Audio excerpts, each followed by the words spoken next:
This is KVUE News at 5. New information about the man accused of abusing an elderly woman in a nursing home. What we found when we dug into his background. Cleaning up again, a scene all too familiar for a Central Texas town picking up after spring storms. And the history behind how the bluebonnet became the state flower. Good afternoon, I'm Terry Gruca. And I'm Mike Rush. Thanks for joining us. We begin with breaking news tonight out of Uvalde, which is west of San Antonio. We're told that multiple people are dead after an accident just south of Garner State Park. A bus from First Baptist Church in New Braunfels was involved in an accident. The bus was carrying seniors back from a retreat. This is a developing story, and we'll continue to bring the latest tonight on KVUE News at 6 o'clock. New details tonight about the now suspended nurse aide accused of abusing an 83-year-old woman at an Austin nursing home. Tonight, we're learning the 23-year-old man from Pflugerville that police are investigating may have done this sort of thing before. KVUE's Jenny Lee joins us now with more. Jenny? Terry and Mike, I'm warning that the images we are about to show you are graphic and disturbing. Yesterday, we showed you these pictures of an 83-year-old woman with feces smeared on her hands. Jasmine Long says she actually saw videos of the nurse aide tickling the woman's nose with a feather and the 83-year-old rubbing her dirty hands on her face. These were posted on Snapchat. Now, the nurse aide has since been suspended from the Windsor Nursing and Rehabilitation Center in Duval in North Austin. But Long says she has seen other Snapchat videos from the same nurse aide before. It really wasn't the first time I had seen something like this. He does little things to the seniors, like he'll record them where they're naked and just really nasty things. But now, we have also learned this nurse aide has been in trouble with the law before. The 23-year-old is on probation for fraud. That fraud stems from possessing identifying information, a third-degree felony. The nurse aide has also been arrested twice for possession of marijuana. Now, the Health and Human Services Commission and Austin Police continue their investigations. Back to you. We'll stay on top of it. Thanks so much, Jenny. Severe weather hit parts of central Texas overnight. Strong winds triggered power outages and structural damage in one city that's become all too familiar with these strong spring storms. KVUE's Nicole Rosales is outside Gerald High School, where their newly constructed softball and baseball field was destroyed. Nicole? Well, how frustrating is this for the district? They invested time, they invested money to put this field together, only for it to be ripped apart just overnight. The strong winds were able to pick up those stands and bring it over into the field, tearing that huge net. Now, we're told construction on this field began last May. It was completed in January. Everything was brand new, from the netting to the fencing, and it cost the district over $900,000. Teams were able to use it over the last few weeks, but last night, like you mentioned, a line of thunderstorms brought the worst to the field. Now, winds possibly as high as 50 miles per hour knocked down the fence, picked up the stands, and threw it across the backstops, destroying the backstops. And on top of that, the concession stand roof landed in the bullpen of the home side. We are awaiting insurance adjusters and cleaning up and trying to make plans to make sure baseball and softball keeps happening this year, and see if we may have to relocate our teams, but then make sure we get things back as good as they were.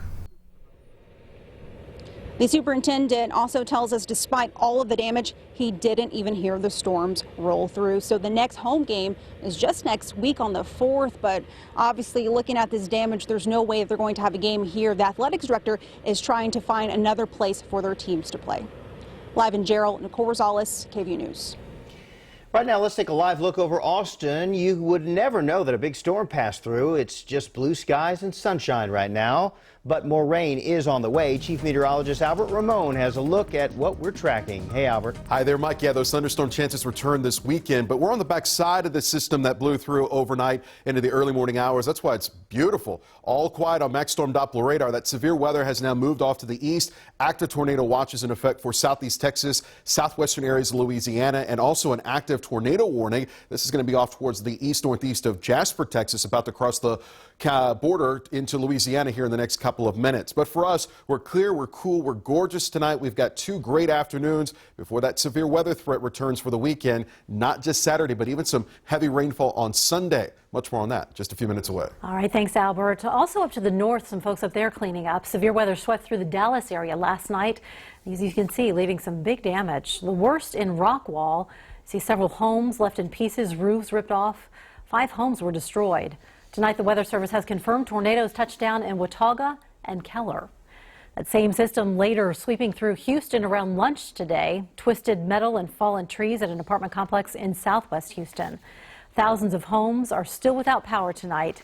And check some of the driving conditions. You know how Houston is. Streets always flood there along the freeway. A lot of cars trying to drive through that water this afternoon. Got some breaking news right now. A child has been sent to Dell Children's Medical Center after being hit by a vehicle. This happened on Cesar Chavez Street in East Austin. We do not know how bad the child's injuries are right now, but we do have a crew heading that way, and we'll keep you updated on air and online. Looks like that fake cop is at it again in Hays County. The sheriff's office says another traffic stop happened last night at around 8:30 on Windy Hill Road. A man told police that a pickup truck started following him and activated red and blue emergency lights. When the victim noticed what the guy was wearing, he drove off. Investigators say the suspect was a white man about 6 feet tall with a medium build, medium length dark hair, but he was wearing shorts and a t-shirt. Police investigated 2 prior cases earlier this month with similar details. Call the Hays County Sheriff's Office if you have any information. And remember, an officer is always in a marked vehicle when initiating a traffic stop. New at 5, Austin police are asking for your help finding a robbery suspect. Police released a sketch this morning. Here it is. They say the man approached victims with a handgun or robbed them at gunpoint, possibly 5 times between March 13th through the 23rd. The crimes happened at Clayton Lane in northeast Austin. Call police if you have any information. A Williamson County Sheriff's deputy was at the right place at the right time this morning to stop a second possible dog attack. The deputy was on patrol in the Raton Creek area when he noticed a woman had already been bitten by that dog. So he followed it and noticed it was approaching another couple in the area. So he stepped in and tried to talk the dog down, but when it continued to move toward him growling, he was forced to shoot it. Investigators say the dog was a chow. The woman who was attacked suffered serious injuries. The pictures are too graphic for us to show. Charges could be filed against the owner of that dog. Now to the 85th Texas legislature, community leaders and Texas lawmakers say more than a dozen bills filed this session aim to legalize discrimination against LGBT Texans. And 2 of those bills are being heard in committees this week. KVUE political reporter Ashley Goodo is live at the Capitol. And Ashley, what's inside these bills that's so concerning to some people? Well, Mike, they are considered religious freedom bills, but there can be a fine line between religious liberty and discriminating against people who don't share the same beliefs.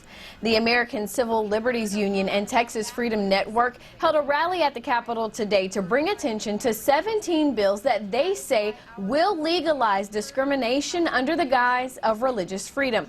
Basically, the bills will allow businesses and individuals to do or not to do things based on their religious beliefs, from denying medical treatment to refusing to issue marriage licenses. We run the risk, basically, of codifying discrimination, and that's what we can't abide by. We have to stop it right now with these bills. Here with these good folks in opposition.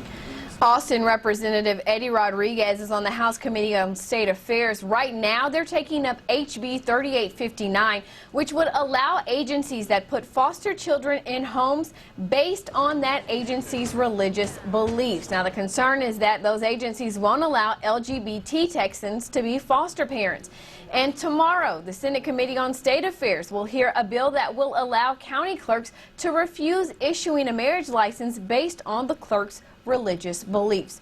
The ACLU added Texas doesn't need these laws because religious liberty already exists through the Texas Religious Freedom Restoration Act. Of course, we will keep you posted on these bills as they go through the legislative process. Live at the Capitol, Ashley Goodo, KVUE News. An incident outside the U.S. Capitol building this morning. The suspect in custody, what police say about a possible motive. We all know and love these wild blue flowers, but they used to be controversial. How bluebonnets became the official state flower of Texas. You're watching KVUE, where trust is earned.